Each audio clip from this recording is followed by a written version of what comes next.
पीर जे ॻोठ मां अव्हां खे कंहिं ब्रेक इन ॾींदा हलूं त पीर जे ॻोठ जे जाली एडमिनिस्टर जो भांडो फाटी पियो आहे। जाली प्रमोशन जूं लिस्टूं अवामी न्यूज़ हथ करे वरितियूं आहिनि। एडमिनिस्टर पीर जो ॻोठ आफ्ताब मुगल जा जाली आर्डर जो इंकशाफ थियो आहे। ज़राइनि जो चवणु आहे त पीर जे ॻोठ में एडमिनिस्टर सियासी बुनियाद ते मुक़ररु कयो वियो आहे। हिन हवाले खां वधीक तफ़सील ॿुधाए रहियो पीर जे ॻोठ में नौमान ख़ासकेली। जी नौमान, हिन हवाले खां तव्हां वटि कहिड़ा तफ़सीलात आहिनि? जी बिल्कुलु, तव्हांखे हिन अहम तरीन ख़बर खां मां आगाह कंदो हलां त पीर जे ॻोठ जो सियासी सतह ते जेको जाली एडमिनिस्ट्रेटर मुक़ररु थियल हो आफ्ताब मुगल, उनजो जाली प्रमोशन वारो लेटर जेको आहे उहो अवामी न्यूज़ खे हासिलु थी वियो आहे। तव्हां वाज़िया तौरु हिन लेटर में ॾिसी रहिया आहियो त हिन ही जूनियर क्लार्क आहे ऐं ही जाली प्रमोशन ते जेको आहे सियासी सोर्स ते हिनखे पीर जे ॻोठ में मुक़ररु कयो वियो आहे।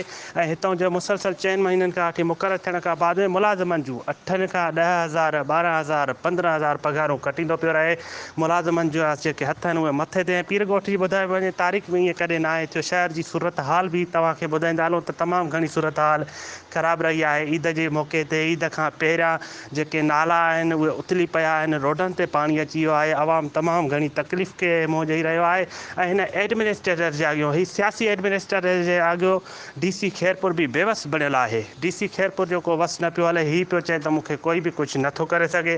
ऐं ही जेको आहे सियासी बुनियाद ते आयल आहे। आवाम पारां मुतालबो कयो वियो आहे त हिन सियासी एडमिनिस्ट्रेटर खे गिरफ़्तार करे जांच पड़ताल कई वञे ऐं जेके बजट करोड़ रुपया ही खाई वियो आहे, करोड़ रुपया हड़प करे वियो आहे, उनजी शफ़ाफ़ जांच कराए हिन एडमिनिस्ट्रेटर ख़िलाफ़ कार्रवाई करे हिन खे गिरफ़्तार कयो वञे। जी महिरबानी नौमान, तव्हांजी तफ़सीलात ॿुधाइण जे लाइ। मज़ीद ख़बरनि ऐं तफ़सीलात लाइ विज़िट कयो असांजी वेबसाइट www.awamiNewsHD.com ऐं ॾिसंदा रहो अवामी न्यूज़ HD।